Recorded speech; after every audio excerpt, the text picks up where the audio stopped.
উফ কি সিল্কি মোলায়েম মটন বিরিয়ানি, খাবো খাবো, মন ভরে খাবো। ও বাবা, আবার প্রন মালাইকারিও আছে। সুইট এন্ড সাওয়ার ক্যাটারিং তো দেখি এবারে জমিয়ে অ্যারেঞ্জমেন্ট করেছি।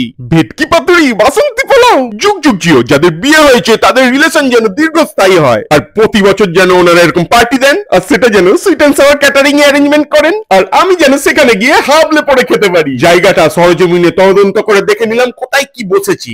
মকটেল কাউন্টার, চাট কাউন্টার, টি কাউন্টার, কোনটা ছেড়ে কোনটা খাবো বুঝতে পারছিলাম না। প্রজাপতিটাও কনফিউজ ছিল। এদিকে আদর আপ্যায়নের পালা চলছিল, আমি ভাবলাম না স্টার্টার দিয়ে শুরু করি। ভরে নিলাম সবকিছু দিয়ে প্লেট, সব মিলিয়ে 250 গ্রামের মতন ওজন হবে নেট। তারপরে খেয়ে নিলাম ধোঁয়া ওঠা মকটেল। মেইন কোর্স চত্বরে গিয়ে দেখি সে কি ভিড়, লাইক হেল।